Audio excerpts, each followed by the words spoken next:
வந்து தனி குடும்பமுக்கு நம்மளுடைய மீரா அம்மா வாங்க. சிறந்த பேச்சாளர் மட்டுமல்ல, அவங்க பேசினாலே எல்லாம் கேட்டுக்கிட்டே இருப்போம். அதே மாதிரி அவங்களுடைய பேச்சு வந்து பாத்தீங்க அப்படின்னு சொன்னா அவங்க பேச்சுக்கு முடிவே இருக்காது. எல்லையற்ற ஒரு வானதாவிய ஒரு எல்லைன்னு தான் சொல்ல முடியும். அம்மா மீரா அம்மா வாங்க, நானே எதிர்பார்த்துட்டு இருக்கேன். வாங்க அம்மா. அனைவருக்கும் மாலை வணக்கம். மிக சிறப்பான தலைப்பை கொடுத்திருக்கிறீங்க. எல்லாருக்கும் ஆசைதான், கூட்டு குடும்பமா இருக்கணும், நல்லபடியா இருக்கணும், எல்லாம் ஆசையாத்தான் இருக்கு. இன்றைய சூழலையும் கொடுத்திருக்கீங்க, அதுதான் முக்கியமான தலைப்பு.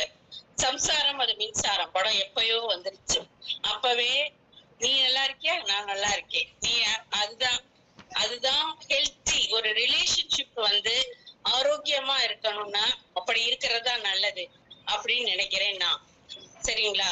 இது ஏன் அப்படி சொல்றோம் அப்படின்னு சொன்னா, இன்னைக்கு வந்து கணவன் மனைவிக்கே சரியான, அது எந்த திருமணமா இருந்தாலும் பரவாயில்ல, அதாவது வந்து காதல் திருமணமா இருந்தாலும் பரவாயில்ல, பெற்றோர்கள் பார்த்து வைக்கிறது அவங்களுக்கே வந்து சரியான புரிதல் இல்லை. சரியான புரிதல் இல்லாததுக்குள்ள குழந்தை பிறந்துருது. அதே மாதிரி பொருளாதாரம், 2 பேரும் வேலைக்கு போறாங்க. அதுக்கப்புறம் அவங்கள வந்து அந்த பொண்ணு வந்து இன்னைக்கு கூட நீயா நானா, தமிழா இது எல்லாமே நான் பார்த்தேன். அதுல எல்லாம் என்ன அவங்களுக்கு என்னன்னா, இந்த பொண்ணுங்களுக்கு வந்து அவ்வளவு வந்து கஷ்டப்படுறாங்க. அவங்களுக்கு இயற்கையாவே அவங்களுடைய வேலைக்கும் போய் குழந்தையும் பார்த்துக்கிட்டு, இப்ப நம்மளே சொல்லிட்டோம், எந்த குழந்தைனாலும் எடுத்தோன்னா அம்மான் தான் வரும். ஆமா, அது நியாயமானது அப்படின்னு வருவாங்க. வரப்ப அந்த குழந்தையையும் அவங்களையே வந்து அந்த குழந்தையும் அவங்க சென்டர்டாவே இருக்கு, மதரோட இதனாலேயே இருக்கு. அடுத்து பார்த்து பெரியவங்களும் பார்த்து, ஒரு பொண்ணு வீட்டுக்கு வரும்போது இத்தனை பொறுப்புகளும் வருது. அதாவது வரப்போ மாமனார் மாமியார் எல்லாரும் பாத்துக்கிறாங்க. கணவரும் வந்து நல்ல விதமா அட்ஜஸ்ட் பண்ணி இருந்துட்டா பரவாயில்ல. அப்படி இருந்துட்டா எத்தனை பேர் கூட இருந்தாலும் பரவாயில்ல. அப்படி இல்லாத போது அந்த ஒரு பொண்ணே கஷ்டப்படுற மாதிரி தன்னுடைய குழந்தையும் சரியா கவனிக்காதபடி வருது. அதனாலதான் இன்னைக்கு பொண்ணுங்க என்ன பண்றாங்க, பார்க்கும் போதே ஹால்ல இருக்காங்களா வால்ல இருக்காங்களா மாமனார் மாமியார் கேக்குறாங்க. ஹாலா வாலா, போட்டோவா இருக்காங்களா வீட்டுல உயிரோட இருக்காங்களான்னு இப்படி கேக்குற மாதிரி இன்னைக்கு நிலைமை இருக்கு. என்ன காரணம்னு சொன்னா, இந்த பெரியவங்களும் இன்னைக்கு தேதிக்கு எப்படிமா அவன வேலைக்கு போறவன அவ திமிராதான் இருப்பா, அவ சொல்றத வந்து பெரிய இதுவா கேட்கணுமா அப்படி எல்லாம் இருக்காங்க. அதுவே முதல்ல தப்பு. இவங்களுக்கே அந்த அண்டர்ஸ்டாண்டிங் பத்தல. இப்ப இருக்கிற பிரச்சனை பத்தாது, குழந்தை கணவன் இந்த பிரச்சனை, வீடு வேலைக்கு போறது இந்த பிரச்சனை பத்தாதுன்னு சொல்லிட்டு இவங்களுடைய பிரச்சனையும் சேர்த்து பார்க்க வேண்டியிருக்கு. அதனாலதான் இன்னும் யார் யார் கூட இருக்காங்களோ அவங்களோட உபகாரம் இல்லாட்டாலும் உபத்திரவம் இருக்கக்கூடாதுன்னு சொல்லுவாங்க. அந்த உபத்திரவம் இல்லாம இருந்தா நல்லது. அப்படி அவங்களும் சேர்ந்து ஏதாவது பிரச்சனை பண்ணும் போது கூட்டு குடும்பம் எப்படி நல்ல விதமா இருக்கும். அந்த மாதிரி புரிதல், எல்லாரையும் விட்டு கொடுத்து போறது, அந்த மாதிரி இதெல்லாம் எப்பயோ. இப்ப வேணும்னு நினைச்சா கூட வீட்லயே ஒரு குழந்தை தான் இருக்கு, அந்த குழந்தைக்கு செல்லம் கொடுத்து வளர்த்துடுறாங்க. அப்ப அந்த குழந்தை வந்து தாத்தா ஒண்ணு சொல்லும் பாட்டி ஒண்ணு சொல்லும். அந்த தாத்தா பாட்டி உண்மையிலேயே பாவம், நிஜமாவே அவங்க ரொம்ப பாவம். ஏன்னா இந்த குழந்தைக்கு நல்லது சொல்றோம்னு சொல்லி அவங்க திட்டு வாங்குவாங்க. சரின்னு அந்த பொண்ணு வந்து இவங்களை பாத்துக்க வச்சுட்டு அந்த பொண்ணு வேலைக்கு போய் இவங்க ஏதாவது இந்த குழந்தைக்கு ஏதாவது ஆச்சுன்னா வந்து திட்டு விழுகும். சரி, இவங்க இந்த நம்மளா ஒரு பாட்டி வைத்தியம் ஏதாவது பார்ப்போம் அப்படின்னு சொன்னா அதுக்கும் அவங்களுக்கு ஒத்து போக மாட்டான். இது வந்து அந்த சைடு. இந்த சைடு பார்த்தா நம்ம நல்லா பார்த்துப்போம், நம்ம பேர பேத்திய நல்லா கவனிச்சுப்போம், நல்லா பண்ணுவோம் அப்படின்னு சொல்லி இவங்க நல்லா பண்ணது போக அதுக்கும் வந்து இவங்களுக்கு நல்ல பேர் வராது. கடைசியில ஒரு வேலைக்காரனை விட கேவலமா அதுக்கு அழகா நானா நானி இந்த மாதிரி நல்ல பெஸ்டா வயசானவங்களை பாத்துக்கிற எத்தனையோ இடம், சூப்பரான இடம்லாம் இருக்கு. நல்லா அவங்க நிம்மதியா இருக்கலாம். அதை விட்டு பென்ஷன் ஓய்வூதியம் வாங்கி இவங்கள்ட்டையும் கஷ்டப்பட்டு வேலையும் செஞ்சு மரியாதையும் இல்லாம பேரம்பேத்திக்கவும் மரியாதை கொடுக்கறது இல்ல. கூட பிறந்தவங்க, அதே அப்பாவோட கூட பிறந்தவங்களோ அம்மாவோட கூட பிறந்தவங்களோ வந்தாலும் வந்து சரியா என் வீட்டை நல்லா கவனிச்சு உன் வீட்டை நல்லா கவனிச்சு சகிப்புத்தன்மை ஜீரோ. அப்படி இருக்கும்போது முதல்ல இவங்க 3 பேரும் கரெக்டா, எத்தனை குழந்தையோ கணவன் மனைவியோ அவங்க முதல்ல சரியான புரிதலோட இருக்கட்டும், அவங்க சரியா இருக்கட்டும். முதல்ல அவங்க குழந்தை அவங்க பேச்ச கேட்டு கரெக்டா இருந்து அதுக்கப்புறம் தள்ளி கோள்கள்லாம் எப்படி தள்ளி இருக்கோ அது மாதிரி தள்ளி இருந்து ரசிப்போங்க.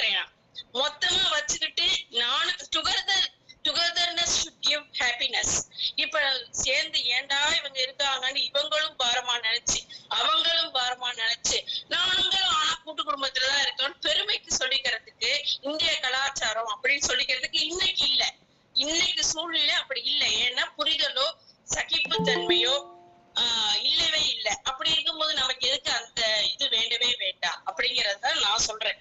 தனி குடும்பமா முதல்ல நம்ம கரெக்டா இருப்போம், அதுக்கப்புறம் அவங்களை எல்லாம் சரி பண்ணி நம்ம கரெக்டா வச்சுக்கலாம். அடுத்து இன்னொன்னு பார்த்தா, இந்த சப்போஸ் இந்த மருமகள் ரொம்ப நல்லாவே வந்துட்டா, நல்ல மருமகளாவே இருக்கா, எல்லாமே நல்லாவே செய்யறா, 100க்கு 90 மருமகள் நல்லா பண்ணணும்னு தான் நினைச்சு வராங்க. இந்த வயசானவங்க மாமனார் மாமியார் அப்படின்னு நினைச்சு பார்த்து அவங்களுக்கு அம்மா இந்த மாதிரி மாத்திரையெல்லாம் இப்படி சாப்பிடணுமா, நீங்க இப்படி இருக்கணுமா, டாக்டர் இப்படி சொல்லியிருக்காருமா, இப்படி எல்லாம் சொன்னா நீ சொன்னா நான் கேட்கணுமா, இதெல்லாம் என்ன இது அப்படின்னு சொல்லி அவங்களுக்கு அதே பையன் சொன்னா சரிங்கிறாங்க, மருமக சொன்னா இவ சொல்லி நான் கேட்கணுமா, கொண்டு போய் கொடுத்தா சாப்பிடுறது இல்ல. இந்த மாதிரி எத்தனை பிரச்சனைகள் இருக்குங்க தெரியுமா? அப்ப ஒரு யாராவது ஒரு நர்ஸோ அல்லது வேற யாராவது போட்டு பார்த்தா கூட அது கொஞ்சம் நல்லா வருமே ஒழிய, இது வேண்டாத கைப்பட்ட குற்றா கால்பட்ட குற்றங்கிற மாதிரி ஆயிடுச்சு. அதனால என்ன நல்லது சொன்னாலும் இதை சாப்பிடக்கூடாதுமா, உங்களுக்கு சுகர் இருக்குமா, இப்படி இருக்குமா அப்படின்னு சொன்னா அதையும் கேட்கறது இல்ல. அவளை வேண்டாதவளாயிடுறா. இவ்வளவையும் ஒரு நாள் போறது ஒரு யுகமா இருக்கு ஒவ்வொரு வீட்லயும். இத்தனையும் வச்சுக்கிட்டு அதுக்கு நான் என்ன சொல்றேன், உங்களுக்கு ஓய்வூதியம் வருதா வயதானவர்களுக்கு, அந்த ஓய்வூதியத்தை நீங்க தனியா வச்சுக்கிட்டு உங்களுக்கு ஒரு நல்ல ஆள் போட்டு அவங்களுக்கு ஒரு வேலை கொடுத்து அவங்களுக்கு ஒரு காசு கொடுத்து அவங்கள வச்சுக்கோங்க. இல்லையா உங்களுக்கு மருமகளோ மகனோ பணம் கொடுத்தா அத ஒரு நல்ல இடத்துல போயிடுமே. பெஸ்ட் பிளேசஸ் நிறைய இருக்கு, நல்ல டிவினிட்டியோட எத்தனையோ இயற்கையான சூழ்நிலையோட நல்லா வச்சுக்கிறாங்க. ஏன்னா வயதான காலத்துல என்ன தேவை, அப்படி ஒண்ணு வயதானவங்களை அப்படியே என் பையனோடைய என் பொண்ணோடைய அப்படியே இருக்கணும்னு நினைக்கிறதெல்லாம் இல்ல. அவங்களும் அவங்களுடைய பிடிவாத அது அடமென்சி நிறைய இருக்கு, எல்லா வயதானவங்கள்ட்ட அது இருக்கு. ஆனா நம்ம அப்படி இருக்கணுமா அப்படிங்கிற எண்ணம் இருக்கும்போது அவங்க இவங்கள்ட்ட இருக்க தேவையில்லை. நான் என்ன சொல்றேன், தள்ளி இருக்கும்போது இக்கரைக்கு அக்கறை பச்சைங்கிற மாதிரி அங்கிருந்து பாக்குறவங்களுக்கு இவங்களுக்கும் சந்தோஷமா இருக்கும், அவங்களுக்கும் சந்தோஷமா இருக்கும். நீ நல்லா இருக்கியா அப்படின்னு கேட்டுட்டு நல்லா இருக்கலாம். என்னைக்கோ பார்த்தா அது மதிப்பும் மரியாதையும் இருக்கும். டெய்லி பார்த்து நல்லது சொல்லிட்டு இருந்தா அது இருக்காது. அதனால என்னைய பொறுத்த வரைக்கும் இன்றைய சூழ்நிலையில் அடிச்சு சொல்லுவேன், அது இந்தியா பாரத பண்பாடு கலாச்சாரம் 1000 நீங்க சொன்னாலும் தனி குடும்பம்ங்கிறது நம்மளும் மகிழ்ச்சியா இருக்கலாம், மற்றவங்களையும் மகிழ்ச்சியா மரியாதையா மதிப்பா அவங்கவங்க இடத்துல வைக்கலாம், நம்மளும் மதிப்பா மகிழ்ச்சியா மரியாதையா இருக்கலாம். சுயமரியாதையோட சுய கௌரவத்தோட நம்மளுடைய வேலையை நம்ம பார்த்துட்டு அவங்களையும் அவங்க சுதந்திரத்தோட விட்டுட்டு சரியா இருக்கலாம் என்று சொல்லி, இன்றைய சூழ்நிலையில் தனி குடும்பமே நல்லது, அதுதான் குழந்தைகளுக்கும் நல்லது, கணவர் மனைவிக்கு நல்லது, வயதானவர்களுக்கும் நல்லது என்று கூறி நல்லது ஒரு வாய்ப்புக்கு நன்றி கூறி இடம் சாருகிறேன். நன்றி. சிறப்பாமா, மகிழ்ச்சி. இது என்ன சொல்றது, நீங்க நான் சொன்னீங்க எல்லை இல்லாத உங்களுடைய பேச்சுக்கு ஒரு முடிவே கிடையாது. எப்படி வானம் ஒரு எல்லை கிடையாது, கடலுக்கும் எல்லை கிடையாது, எல்லா கடலும் ஏதோ ஒரு இடத்துல போய் சேரும் அப்படிங்கிறது உண்மை. அந்த மாதிரிதான் மீரா அம்மாவும் தன்னுடைய சிவகாசி பட்டாசு கூட ஏதாவது 1-2 வெடிக்காம போயிடும்.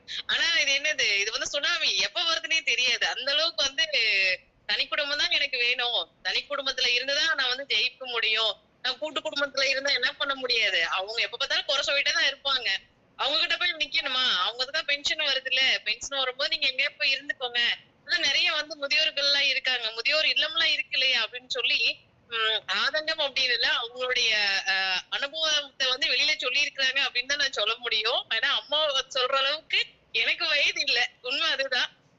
மீரா அம்மா நிறைய கருத்துக்கள் பாத்தீங்கன்னா புரிதல் அப்படிங்கிறது எங்க 2 பேத்துக்கு நாங்க அண்டர்ஸ்டாண்ட் ஆயிக்கிறோம், அதுக்கப்புறம் தான் நான் மத்தவங்களை போய் பார்க்க முடியும்.